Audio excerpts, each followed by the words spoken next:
दोन प्रकारच्या पीडा असतात देवाला जवळ करण्यासाठी. दोन प्रकारच्या, एक शारीरिक पीडा असते आणि एक मानसिक पीडा असते. दोन पिढेला माणूस देवाजवळ जातो. तुम्हाला कुठली बाधा आहे याच्यावरती खरं जगणं लक्षात येईल तुमच्या. भूत बाधा झाली, बाह्य बाधा झाली तरी देवाजवळ जा. मनाला बाधा झाली तरी देवाजवळ जा. मन संकुचित झालं, मन उदास झालं तरी देवाजवळ जा. पण आपल्याला देवाची बाधा होत नाहीये, भूताची बाधा होत नाही, मनाची बाधा होत नाही. आपल्याला प्रपंचाची बाधा झाली.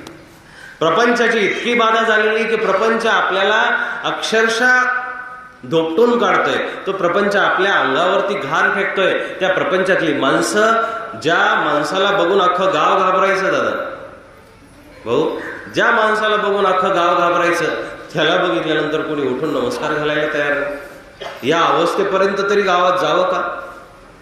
या अवस्थेपर्यंत तरी गावात जावं का? लक्षात आलं का? ठीक आहे, एकेकाळी तुम्ही गाजवलं असेल, एकेकाळी तुम्ही खूप प्रतिष्ठा कमवली असेल, एकेकाळी तुमच्या शब्दाला मान होता.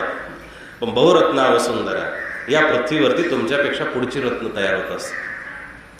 पुढची रत्न तयार होत असतात. सत्तेचा अहंकार माणसाला खोकळं बनवत असतो, रिकामं बनवत असतो.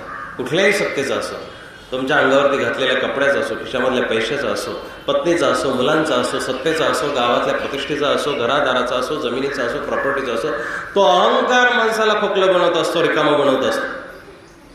पोकळ बनवायला तुमची अहंकाराची एक छोटीशी काडी महत्वाची आहे. आणि त्या छोट्याशा गोष्टीनं तुमचं जीवन बर्बाद होऊ शकतं. बुडत्याला जसा नौकेचा आधार असतो तसं बुडणाऱ्याला एक छिद्र पुरेसे, बुडायला एक छिद्र पुरेसे आहे. आपण म्हणतो बारीक आहे, बारीक नसतं ते. एका माणसाने छिद्र म्हणून सांगतो, नाव पेंट करायला दिली. नावाडी होता मोठा आणि त्याने नाव त्याची खराब झाली होती, तिला कलर करायला दिली. तुमची कर्म तुमच्याजवळ रिटर्न कशी येत असतात याचं एक उदाहरण आहे, दृष्टांत. कलर करायला दिली आणि तो गावाला कुठेतरी निघून गेला. त्याची 2-4 लेकरं घरी होती आणि त्या कलरवाल्याला सांगितलं 100-200 रुपये घे आणि एवढी नाव माझी पेंट करून दे, कलर करून दे. तो पेंट करणारा आला आणि पेंट करता करता त्यांनी बघितलं नाव सगळी सुरक्षित आहे, व्यवस्थित आहे. त्या नावेला एक छोटंसं छिद्र होतं. ते पेंट करणाऱ्याने ते बघितलं, तिथं खिळा ठोकून दिला आणि खिळा ठोकून दिल्यानंतर त्याची पट्टी तुटलेली होती, तेवढं ते बुजून दिलं, व्यवस्थित केलं, पेंट करून निघून गेलं. निघून गेल्यानंतर तो जो नावेचा मालक होता तो बाहेर गेला होता, तो घरी आला.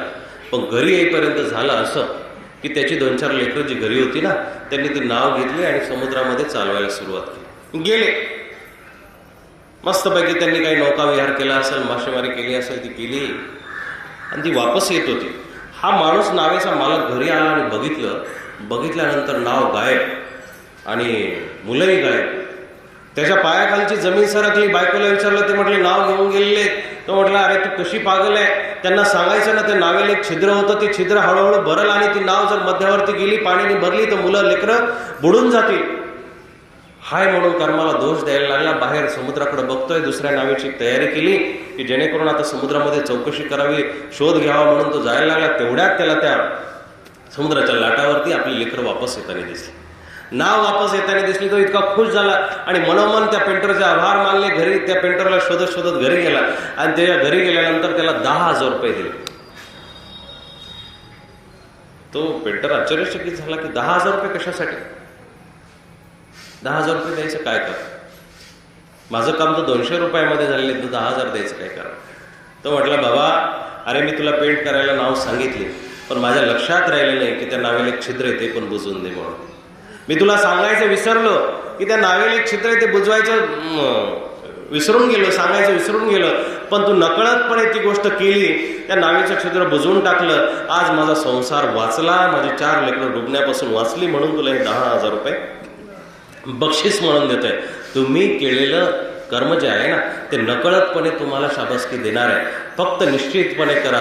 पण आपण काय करतो, आपल्याला सांगितलेलं काम तर आपण पूर्ण करत नाही, पण त्याच्यामध्ये सुद्धा अर्ध करतो. दुसरं वाढवा काम तर करायची आपली इच्छा होतच नाही, पण त्याच्यामध्ये असलेलं अर्ध आपण तसं टाळांटून करून आणि मग कर्म रिटर्न येत असतात. कर्म अशा पद्धतीनं रिटर्न येतात की ते कर्म भोगता भोगता आपल्याला सहजासहजी बाहेर पडता येत. सहजासहजी बाहेर पडता येत नाही. म्हणून आपल्या ह्या जीवन नौकेला पापाचं छिद्र कुठं असेल तर ते बुजवून टाका. लक्षात आलं? नामस्मरणाच्या माध्यमाने, देवाधर्माच्या माध्यमाने, ईश्वर चिंतनाच्या माध्यमाने हे छिद्र बुजवून टाकलं पाहिजे. तरच आपल्या जगण्याला काहीतरी अर्थ आहे. तरच आपल्या जगण्याला काहीतरी अर्थ आहे. इरायसा नावाची स्त्री गेली, जशी वापस आली नाही, गीताईनं सुद्धा अशाच पद्धतीनं आपला देह ईश्वराजवळ समर्पित केलेला आहे. मी सांगत होतो की 3 प्रकारच्या बाधा आपल्याला झालेल्या आहेत. एक तर भूतबाधा झालेली, दुसरी मनबाधा झालेली, तिसरी प्रपंचाची बाधा झालेली आहे. मनबाधाही संपू शकते, त्याच्यावरती औषध निघेल. भूतबाधेवरती औषध निघेल. पण प्रपंचाच्या लागलेल्या बाधेवरती काही औषध निघणार नाही. मग सरणावरती पडलेली माणसं सुद्धा हे तिथं व्यवस्थित ठेवलं का, ते तिथं व्यवस्थित ठेवलं का, पाणी पावसाचं झाकून घ्या, हे करा, ते करा. देवाने जर ताकद दिली तर माणूस तिथं दिरडीवरती बसल्यानंतर जायच्या अगोदर सुद्धा सांगेल, अरे घरातल्या गॅसचं बटन बंद केलं का. एवढी माणसाची विडंबना आहे, एवढी माणसाची विडंबना आहे. म्हणून नेटका प्रपंच याच्यासाठी करायचा आहे की नेटकं मरण आपल्याला प्राप्त झालं पाहिजे. वाक्य नीट लक्षात घ्या की सुंदर मरण्यासाठी आपल्याला सुंदर जगावं लागेल, सुंदर जगावं लागेल. मग आजचा सुंदर असा श्लोक तुमच्या चिंतनासाठी मी सांगत होतो. प्रसंग म्हणून काही गोष्टी निघाल्या की वासांशी जिरणारी यथा विहार. ज्या पद्धतीनं माणूस कपडे बदलतो त्या पद्धतीनं आत्मा देह बदलत असतो. चिंतन जरा बारीक ऐकलं तर तुमच्या लक्षात येईल. आत्म्याचं काम आहे फक्त निघत जाणे, इथून निघणे. पुनरपी जरणम पुनरपी मरणम पुनरपी जननी जठरे शयनम, हे आत्म्याचं काम आहे. लक्षात आलं? माणसाचं काम नाही आहे. माणसाचं काम दादा फक्त कर्तव्य बुद्धीना जागृत राहणे. तुम्ही काहीही करू शकत नाही, काही करू शकत नाही. देवाच्या ताकदीपुढं तुमचा अहंकार काही कामाचा नाही. वृक्षाची पान हले ज्याची सत्ता, राहिली अहंता. आपला अहंकार काही कामाचा नाही. वादळ आलं ना तर आपण पडवी असेल, काही घर असेल, त्याला झाकून घेतो. वादळापासून संरक्षण व्हावं म्हणून आपण ते झाकून घेतो आणि त्याला संरक्षित करतो. पण तुमच्या मनाला अहंकाराचा वारा लागल्यानंतर तुम्ही कुठल्या पालवाने, कुठल्या कागदाने झाकून घेणार, कुठल्या कागदाने झाकून घेणार. दुर्योधनाला देवाने सांगितलं की दुर्योधना, अरे पांडवांचं ऑलरेडी राज्य होतं, ते होतच. इंद्रप्रस्थ त्यांचंच आहे. त्यांनी स्वबळावरती निर्माण केलं, त्यांनी स्वबळावरती राज्य निर्माण केलं, त्यांनी स्वबळावरती पराक्रम केला, राजसूय यज्ञ केलाय. तुझा काही अधिकार नाही ते घेण्याचा. पण असूया निर्माण झाली.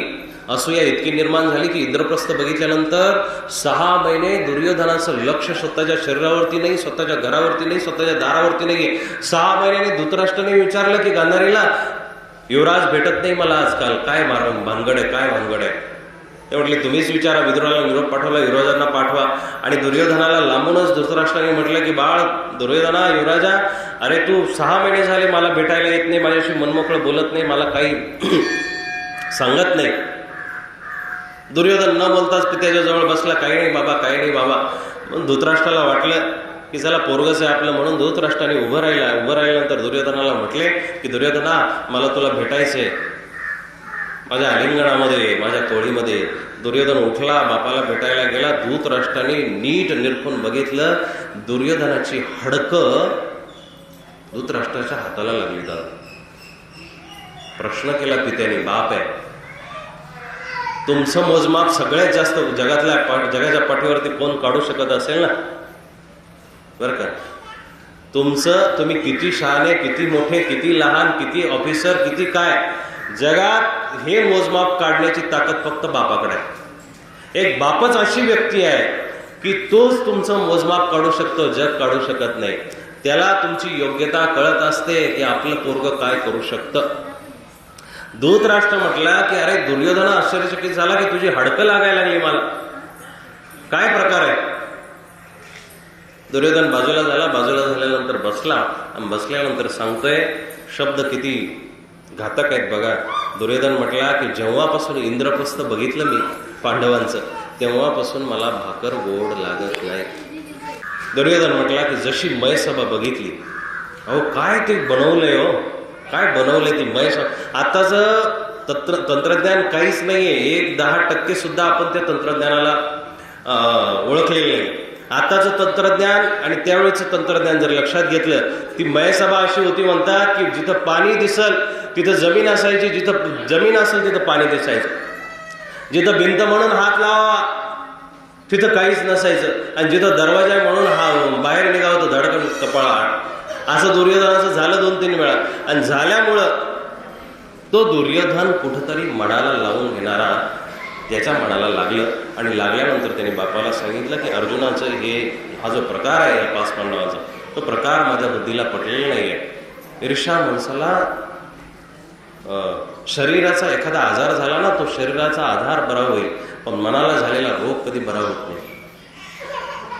अनेक वेळा शास्त्र काय सांगतं की ईर्ष्या करू नका, द्वेष करू नका. काय हे सांगायचं कारण काय? तुमच्या कामाने, तुमच्या क्रोधाने, तुमच्या मत्सराने आजार तयार होत असतात. अतिक्रोध करणाऱ्या माणसाला शेवटी काय ना त्याचा ब्लड प्रेशर वाढत असतं. अतिचिंता करणाऱ्या माणसाला डायबिटीज होतेच की नाही? अतिचिंता करणाऱ्या सहजासहजी पुरुषांना होत नाही, स्त्रियांना होते आजकाल. त्याचं कारण असं आहे की म्हणजे बाहेर काही करायचं नसतं, आणायचं नसतं, पण घरून इतकी चिंता करायची असते की सगळा प्रपंच आम्ही चालत, म्हणून त्यांना आजारी लागतात. काही गरज नाही आहे. तुम्हाला शुगर झाली म्हणून तुमच्यासाठी साखर सोडणारे कोणीही जगाच्या पाठीवरती भेटणार नाही. नाही तर तुमच्या सुनेला, तुमच्या मुलाला एकदा म्हणून बघा शेठ, की म्हणा की बाबा मला शुगर झाली, आजपासून मी 10 वर्ष जगतो का 5 वर्ष जगतो, पण आजपासून जर तुझं खरं प्रेम माझ्यावरती असेल तर तू साखर सोडून दे. मेल्यानंतर सोडतात चहा 1 वर्ष 2 वर्ष, ती गोष्ट निराळी आहे. ती गोष्ट निराळी आहे, पण जिवंतपणे प्रेम दाखवायला जिवंतपणा पण असावा लागतो. जिवंतपणा असावा लागतो. दुर्योधनाची ती गोष्ट ऐकल्यानंतर धृतराष्ट्राच्या अंगामध्ये सुद्धा मत्सर जागृत झाला, मनामध्ये मत्सर जागृत झाला, आणि मग धृतराष्ट्राने आज्ञा सोडली. मग पुढचं महाभारत तुम्हाला माहिती आहे. महाभारत ऐकायचं नाही आपल्याला, जगण्याची रीत समजणं गरजेचं आहे. पुनरपी जन्म पुनरपी मरणम पुनरपी जननी जठरे शयनम, हे चालू आहे. आत्म्याचा प्रवास अनंत काळापासून चालू आहे. मग याच्यासाठी काय करावं लागेल? भज गोविंदम भज गोविंदम गोविंदम भज मूढमते. देवाचं स्मरण कर बाबा. आता तरी पुढे हाची उपदेश नका करू नाश आयुष्याचा, सकळांच्या पाया माझे दंडवत, आपुलाले चित्त शुद्ध करावं. साधू संतांनी हात जोडले, तुम्हाला देवाने हात जोडले अक्षरशः. आता तरी पुढे हाच उपदेश नका करू नाश आयुष्याचा. तुमचं आयुष्य नीट जर विचार केला, नीट विचार केला, अहो 1 रुपया चेतन नाहीये. पैसे पाणी वस्तू ज्या असतील त्या चेतन नाहीये. पण इटाने ईट जर ठेवली, विटेवरती वीट ठेवली तर घर तयार होतं. पैशावर पैसा ठेवला तर 1,00,000, 2,00,000, 10,00,000 तयार होतात. तुमच्या आयुष्याचे श्वास मोजा आणि सांगा की ह्या आयुष्याचं आम्ही असं केलंय. आहे का काही सांगण्यासारखं आहे? तंबाखू खाली, पिचकाऱ्या मारल्या, दारू पेले, डुलत गेले, सिगरेट पेले, धूर सोडला, गप्पा मारल्या, वायफळ 2-4 तास घालवले, नामस्मरणामध्ये चिंतन केलं नाही, आणि मग आता काळाची उडी पडेल बा जेव्हा सोडविना तेव्हा. मग आता हरी हरी हरी हरी करण्यात अर्थ नाही. देव इतका डोळे झाकून बसलेला नाहीये बाबा. लक्षात आलं? परमात्मा डोळे झाकत नाही. तुम्ही डोळे झाकून देवाला आठवता, पण तो डोळे उघडून तुमचं बघत असतं. आजचं प्रवचन थोडंसं मार्मिक वाटेल तुम्हाला, कारण संन्यासाचं प्रवचन आहे. जर एखाद्या तुमच्या तरुण म्हणा किंवा खूप जिवलग माणसाचं जर प्रवचन असं तर थोडं सिरियस बोललो असतं. संन्यासाचं प्रवचन आहे, कारण संन्यासाचा मृत्यू हा शोक करण्यासारखा नसतो. संन्यासाचा मृत्यू हा महोत्सव आहे. लक्षात आलं का? संन्यासाचा मृत्यू हा रडण्यासारखा नाही आहे. आज प्रवचन झाल्यावरती कोणीही रडायचं नाही. त्या आईला नरकाचे रस्ते दाखवशाल तुम्ही रडल्यानंतर. आज हसत हसत तिला निरोप द्या, कारण ह्या पाप योनीमध्ये सुटण्यासाठी, या पाप योनीमधून सुटण्यासाठी अनंत जन्म घ्यावं लागतात. कळलं का? याच्यामधून सुटण्यासाठी सुद्धा अनंत जन्म. 84 लाख योनीमधून फिरल्यानंतर 80 लाख योनीमधून फिरावं लागतं, तेव्हा मनुष्याचा जन्म आहे. आणि त्याची सुद्धा 4 लाख आहे. 4 लाख योनीमध्ये तो फिरत राहतो. आणि हे फिरणं प्रतिबंध करण्यासाठी भज गोविंदम भज गोविंदम गोविंदम भज मूढमते. बाबा, देवाचं स्मरण करणं गरजेचं आहे, देवाचं चिंतन करणं गरजेचं आहे, देवाचा नामजाप करणं गरजेचं आहे, ईश्वराला आठवणं गरजेचं आहे. तुम्ही काही करू नका, जास्त काही करायचं गरज नाही, पण 24 तासामधले सकाळचे 12 मिनिटं आणि संध्याकाळचे 12 मिनिटं लक्षात आलं. 24 तासामध्ये 24 तास आहे ना तुम्हाला दिलेले देवाने. 24 तासामधले सकाळी 12 मिनिटं आणि संध्याकाळी 12 मिनिटं म्हणजे 24च मिनिटं देवाला द्यायचे. कसं जीवन पवित्र होत नाही बघा बरं, कसं जीवन पवित्र होत नाही. अहो होणार, झाल्याशिवाय राहणार नाही. पण आपण असा विचार करतो 7:30ला दिवस जरी मावळला, आज दिवस थोडा लवकरच मावळला, तो बघून सुद्धा आपली अशी सुद्धा कधी कधी वाक्य असतात की नाही, आज थोडा लवकरच दिवस मावळला बरं का. म्हणजे 8 वाजेपर्यंत ते देवाने आपलं सृष्टीचक्र चालू ठेवावं तुमच्या या माती बंधारे वावर वारे करण्यासाठी, हे ना. किती स्वार्थी पद्धतीचं जगणे. पण तेच नामस्मरण करत असताना तासभराच्या पुढं प्रवचन चाललं की बाबाने आज लईच लांबवलं, खूपच जास्त लांबवलेलं दिसतंय. किती कंटाळवानं जीवन आपण करून टाकलेले. दादा, वासांश जीर्णानी यथावी आहे नवानी गृणांती नरोपराणी. जसा आत्मा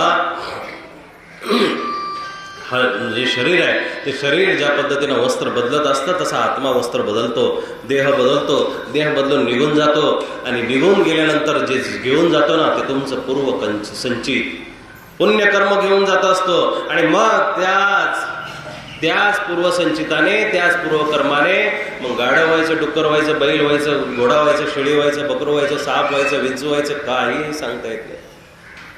हे पूर्वसंचित आता तुम्हाला डिपॉझिट करण्याचं वय, आता तुम्हाला पावत्या बनवण्याचं वय, आता तुम्हाला संचित म्हणजे साठवायचं वय. बहुता सुकृताची जोडी. सुकृत म्हणजे पुण्य, सुकृत म्हणजे चांगलं काम, सुकृत म्हणजे पुण्यकर्म. ते पुण्यकर्म जर तुम्ही केलेलं असेल तर परमात्मा तुम्हाला जवळ घेईल, तुमचा मृत्यू आनंदाने होणार आहे. मग मी सांगत असतो 3 प्रकारे मृत्यू माणसाचा होतो. पापी माणसाचा मृत्यू झाल्यानंतर हातपाय खोडीत मृत्यू होतो. दादा सांगू कसा होतो? पहिली शरीरामधून पंचतत्व निघून जातात. आहे का लक्षात? सांगितलं का परत सांगू? मागच्या महिन्यातच प्रवचन झाले म्हणून मग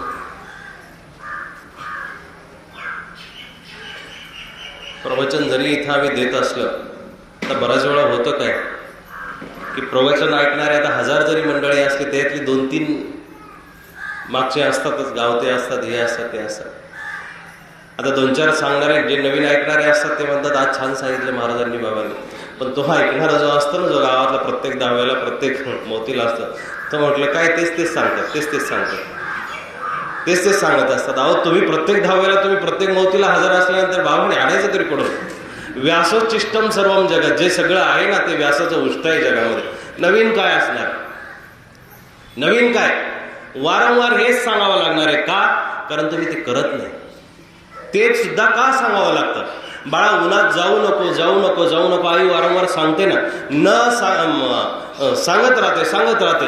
पण जेव्हा ऐकत नाही तेव्हा तीच उन्हात जाते, धपाटा टाकते आणि सावलीला घेऊन येते. आम्हाला जोपर्यंत तुम्ही ऐकत नाही, जोपर्यंत सुधारल्यासारखं दिसत नाही, जोपर्यंत तुमच्या गावातले चुकीचे उद्योग, तुमच्या परिवारातली चुकीची माणसं जोपर्यंत बंद झालेली दिसत नाही, वाईट दुर्गुण बंद झालेली दिसत नाही, तोपर्यंत हे वारंवार सांगावं लागणार.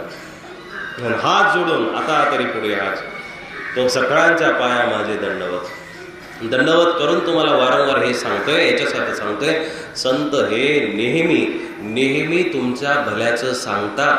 आई बापानंतर भल्याचं सांगणारा जगाच्या पाठीवरती कोणी असेल तर तो साधू आहे. काही घेणं देणं नाही. तुमच्या पायलीसाठी 10 रुपयासाठी 50 रुपयासाठी कोणी उपाशी नाही आहे. ज्या क्षणी 5व्या महिन्यामध्ये गर्भ आला त्या क्षणामध्ये त्यांनी जन्म कुठल्या क्षणी द्यायचा आणि किती वर्ष त्याला जगवायचं, त्याचं जगणं किती वर्ष ठेवायचं हे त्यांनी निश्चित केलेलं आहे की तुम्हाला 90 वर्ष जर जगवायचं असेल ना तर 90 वर्षाची दाना पाण्याची व्यवस्था त्यांनी त्याच वेळेला केलेली आहे. तुम्ही उगाच खटाटोप करत असता की काम नाही केलं तर खायला कुठून भेटेल? नाही, भेटत असतं, सगळ्यांना भेटतं. चौकामध्ये उभी राहिलेली माणसं सुद्धा खातात पितात, मस्त लोळतात की नाही. ते जगणं नाही. प्राण्यामध्ये आणि आपल्यामध्ये काही फरक राहणार नाही. आपल्या जगण्याला आपण पोटासाठी प्रयत्न नाही केला पाहिजे. आपण समाजामध्ये जी धर्म आहे, जी चांगली मूल्य आहे ते मूल्य संवर्धन करण्यासाठी, जपून ठेवण्यासाठी प्रयत्न केला पाहिजे.